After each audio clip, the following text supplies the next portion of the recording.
Hello everybody and welcome back to another exciting episode of our Grim Dawn Newcomer's Guide. Today we'll be looking at the Arcanist in our series of classes, and there is a lot to cover, so we're going to dive right into it.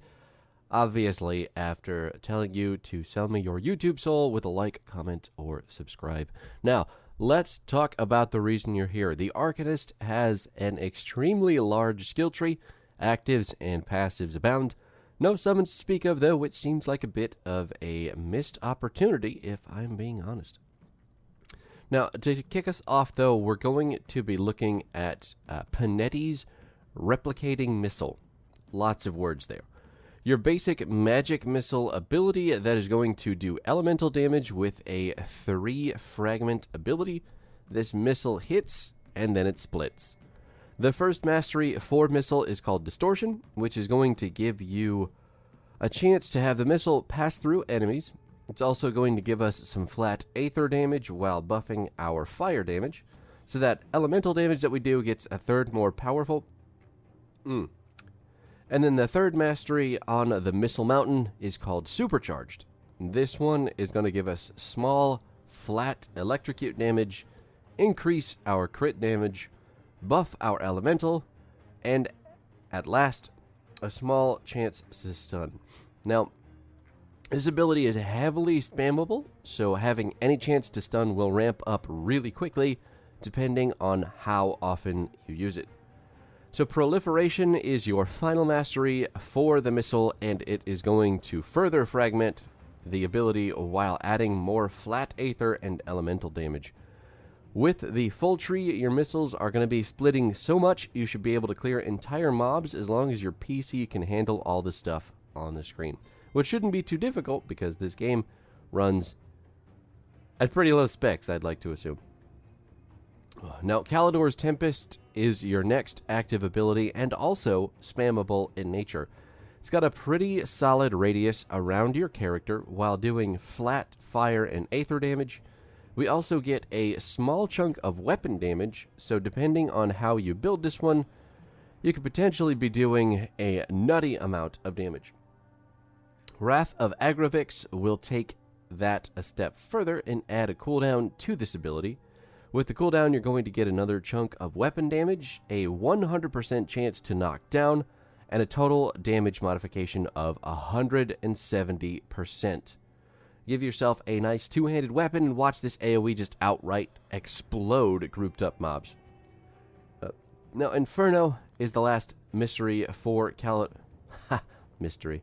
The last mastery for Callidor's Tempest, which is going to give us some new lightning and burn damage of the flat variety, and then turn right around and buff our fire and aether damage from the base skill. So, all the points that you can put into this mastery will feed right back into itself, so everything should get really big, really nasty for all the bad guys. The next ability that we have is my personal favorite ability in the Arcanist kit. It's called Olexra's Flash Freeze. Flash Freeze is an AoE ability that deals, you guessed it, cold damage. It's also guaranteed to freeze enemies hit by it. Add to that, the ability reduces the fire damage resistance to the target's hit, and you have yourself an ability that can nuke an entire room with just a few points in. Move up to the absolute 0 mastery for this skill, and that is going to add more chilly stuff you'd expect in a freeze button, but we'll get Frostburn in flat damage and buffed cold damage, nice and simple, on top of everything that we've already got. We're also getting a pretty big chunk of slowing on the tail end of every button press as well. So every time that you hit your button, you're going to freeze everybody, deal a bunch of damage to them, and when they become unfrozen, they will start moving very, very slowly.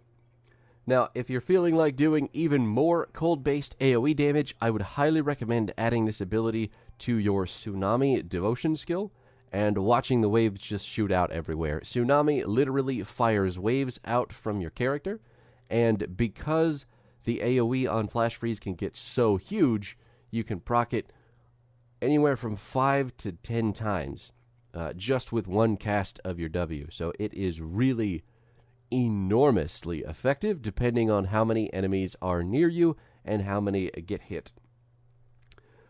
So active ability number 4 is a single button, no muss, no fuss panic button that will help you stay alive when you're in pants shitting territory.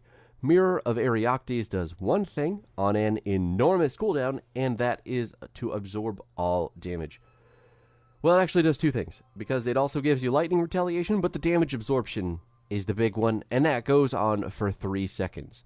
The more points that you add, the shorter the cooldown is, but Mirror of Areoctes lets you be completely mobile while it is active, so unlike Blade Barrier from our Nightblade video, Mirror of Areoctes gives you the ability to step away from whatever imminent danger that you are in, but removes all that health regeneration that you can get with the Blade Barrier. Still a really, really, really strong ability, and definitely amazing for just walking up and face tanking big groups of enemies or bosses. Really, really solid stuff. Now, number 5 on the list is a little bit underwhelming. It's called Trozan's Sky Shard. Sky Shard is going to rain down 3 shards that do flat, cold, and lightning damage. The CD is pretty short, too. The only real complaint that I have with the ability is that it really just is not much to look at. Frozen Core is the first mastery for the ability, and that's just going to add some flat frostburn. It's going to buff the cold damage as well, and it's going to add a chance to freeze and slow the enemy's hit, but since there's only 3 shards, they don't really separate in a large AoE, and you're not going to increase the number of shards that drop unless you find a monster infrequent that's going to do that. So, I don't know. This one, I'm kind of checked out on this ability. It should be cool, but at the same time, I just don't think it is. The mastery, however, does synergize extremely well with Flash Freeze builds, so Shattered Star is going to be the last mastery on the line, and does not do the one thing I'd like it to do, which is add more fragments.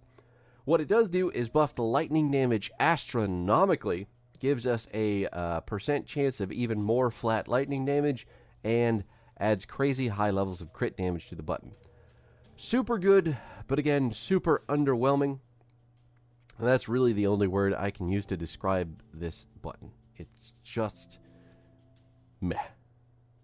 But hey, you know what? Everybody's got a different opinion. Maybe you think it's really cool looking. Maybe you like it. So in that case, live your life. Press that button as often as you want to. And live out all of your Arcanist fantasies through Trozan's Sky Shard. Seems like a weird thing to say, but you know what? That's not my decision. Nullification is going to be the next active ability single button, and this one has some insanely cool properties. On its face, it is going to reduce elemental damage done by enemies, but it also removes beneficial auras and buffs that the bad guys have. On top of that, it also removes nasty debuffs from your character if you hit yourself with it too. So it does go on a really long cooldown, but if you use it right, it can turn the tide in fights against pretty significant enemies. Now, there are a couple enemies out in the world that do have this ability as well, so if you ever find that your passives have all been turned off, it's likely that you've been hit by a nullification, and if you rely completely on your passives to stay alive and do damage, you'll notice really fast. Now, we are here. We made it to the one button on the Arcanist tree that I've sworn never, ever, ever to select in my entire life. What I find to be the most boring ability in the entire game, the bane of my Grim Dawn hipster lifestyle, Albrecht's Aether Ray. The ability requires a caster offhand to use, but it is a channeled ability that will go for as long as you have energy. And then there is a very slight cooldown on it, so you do have to wait for it if you stop channeling. Ever so slightly have to wait if you stop channeling it. The beam is dealing fire and aether damage, and it will suck down your energy meter like a frat party beer bong. But the first mastery that we have is called Tainted Power, and that will send you along the opposite side of the damage type spectrum. We'll convert the fire and aether damage into vitality and chaos damage. Nice and chthonic. And then there's Disintegration, which is going to add some flat lightning and electrocute damage. And then crit damage is going to be the last stat to get buffed by this mastery, and will further develop it into the room deleter that it is. I'll never tell you how to play this game because it is entirely your right to experiment and play your playstyle, but Albrecht's Aether Ray can literally put me to sleep while I'm holding down the ability to kill everything in the entire game. Oh, it's better than Ambient, I promise. Now back to our last cool Arcanist ability called Devastation. Devastation is going to rain down some nasty green meatballs on your enemies. The rain lasts 5 seconds and is going to deal fire, aether damage on a 0.2 second interval. So that means that if it's lasting 5 seconds and we get one every 0.2 seconds... Oh, math is really hard. This one's going to kill me, isn't it? That's about 4 meatballs per second. So, 4 meatballs per second. That's about 20 meatballs. 20 meatballs raining down, dealing damage all over the place, kind of randomly. I mean, you really don't get to decide where they go after you cast it. No masteries for this bad boys. No mastery for this bad boy, and it does require a caster offhand, but it is cool looking, and I feel like it works well with a fair few number of classes. You'll cast it, you'll fight underneath it, hopefully it'll hit a lot of people, and if your damage types are synced up with the ability itself, it should be dealing some pretty significant stopping power. Moving on to passives, with our very first being Iskandra's Elemental Exchange. This one is going to do everything a melee-focused Arcanist could ever need. We get flat elemental damage, buffed elemental damage, increased energy regen, and energy leeching. Manifestation is going to be the first mastery on the path and is going to start converting our physical damage into elemental damage. It also does the same thing for our pets. Not only that, it will add flat elemental damage to the same pets, and that's really helpful if you've got an elemental tape damage build for your pets. Overload is the next addition to the passive and gives us a chance for burn, frostburn, or electrocute flat damage. It also is giving us a big bump to offensive ability and aether resistance. Elemental balance is the last on the tree for Iskandra's Elemental Exchange, which is adding crit damage, buffing all of our elemental damage over time types, so the elemental durations, meaning electrocute, burn, and frostburn. So you're going to get big buffs to those with every talent in the tree for this ability. But this tree ultimately isn't very flashy. If you want to get up close and personal with your Arcanist, though, I do highly recommend this one because you will be swinging for the fences when it comes to that elemental damage. The next passive we have is a defensive one called Maven's Spear of... Wow. Oh, God, I'm so sorry. I just cannot get all this junk out of my nose, and it's making talking very hard. So the next passive is called Maven's Sphere of Protection. Sphere is actually just going to give you flat damage absorption, which is really cool, but it gets even better with the Mastery Conversion. The skill is a pure sphere, get it, of stats, all of which really help the character stay alive. Conversion is actually going to reduce all CC types by a percentage, as well as providing slow resistance and giving you percent energy absorbed from enemy spells.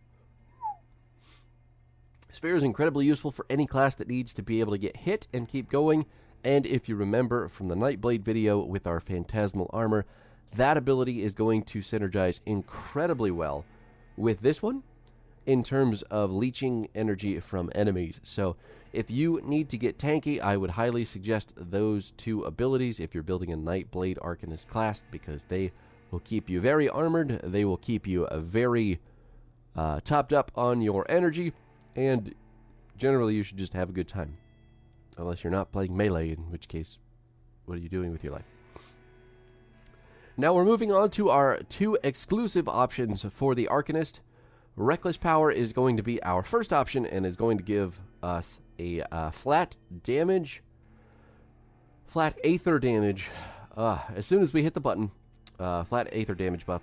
It's going to buff fire, aether, and burn damage as well.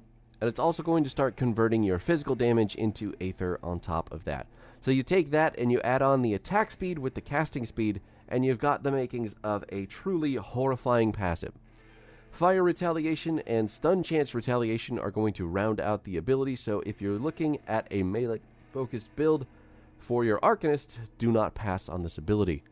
And if you have taken anything from the last two videos, a melee-focused build is always going to be cooler. At least I think. Ranged is fun in its own right, but you really have to know what you're doing. I just like to dive in, punch things, and then watch it all die.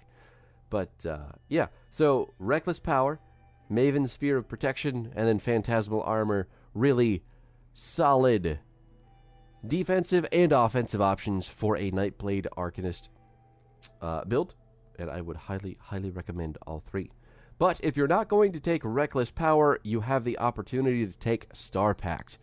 Star Pact is the other exclusive option and is going to start by adding Frostburn, Buffing Cold, Lightning, Frostburn, and Electrocute damage. And then it's going to proceed to make our physical damage partially into lightning damage. It is also going to convert our Aether damage into cold damage. And we're going to get some really nice damage conversion on top of this skill, giving us a skill cooldown reduction. Just a blanket cooldown reduction to everything. So on its own, the CDR isn't huge, but if you have a couple items with the same stat, you can start to massively reduce some cooldowns for your class. Now we move on to our one-shot passives, starting with Inner Focus. Inner Focus is only two things, but both are very important to the Arcanist. So number one is a % increase to your Spirit attribute, which as an attribute increases your bonus magical damage, bonus magical duration damage, and your energy regen. Obviously, those are all stats that we need.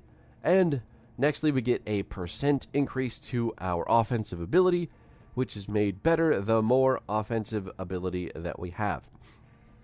So if you have 100 offensive ability, you get, depending on how many levels you put into it, you can get like 20% more, which is a 120 offensive ability. I mean, you see how it works. That's how percentages go. Everybody's smart here. I don't need to explain that stuff. But because the Arcanist is a pretty DPS intensive class, offensive ability is going to be really important. Now, next up is the Arcane Will, which activates at a specific health percentage and boosts all damage as well as your defensive ability. So you take a little damage and poof, suddenly you're doing a huge spike of damage, and you can think of this operating a little bit like Menhir's Will. So you'll drop to a specific percentage of health. I think it is, I want to say it's 80, but that may change the more points that you put into it. Mental Alacrity is the next passive for your Arcanist, which will provide casting speed and energy cost reduction. That might not sound like much to you to begin with, but if you're planning on playing a class with a spammy ability, maybe like a replicating missile, you're going to be shooting it a lot faster and it's going to be a lot cheaper, which means you can fire all the missiles.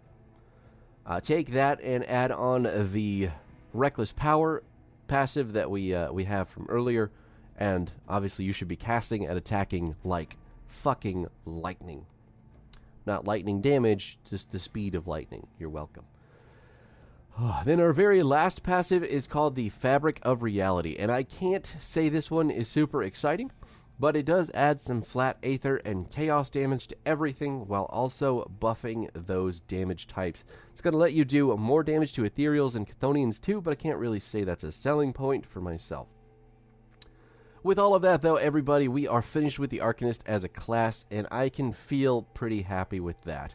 This is my least played class, so I'm pretty, well, I'm probably not the best person to sell you on it, but that being said, if you're into the elements and you're into magic, get yourself an Arcanist, press some buttons, and then, I mean, if you're really into it, get yourself a Death Ray, and then just spin in circles while everybody dies.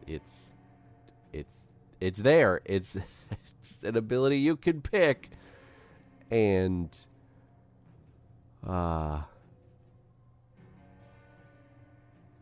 yeah. Can you hear the disappointment in my voice? That's you clicking on Albrecht Aether. Next up, tomorrow, though, we have got the Shaman to round out. Oh, no, it's not to round out. It is actually just the middle of the week, isn't it? I forgot. I almost forgot. Just kidding. No, I didn't. I'm a professional YouTuber, and I do this all the time. But the Shaman will take over. Tomorrow, we'll start dealing some lightning damage, talk about some pets, some bleeding, and some communing with nature while we continue down the path of completion? I don't know. We're definitely into Act 5 already, though, so we have a very, very small amount of time left in the game, which is good because I am running out of things to talk about. I do want to touch on the Shattered Realm eventually as well, which is coming up in the final act of the game, so we'll be able to hit that. Talk about some late-game stuff, end-game stuff, that is, and maybe wet your whistle as far as what you can do with your level 100 characters after the game is over. I may end up needing to play an entirely new character for the endgame content, but at least for now, we'll use the Shattered Realm on this playthrough because it is very much doable without being max level. But that is going to do it, everybody. Again, thanks so much for hanging out. I will see you tomorrow with our Shaman and fun. Okay, bye.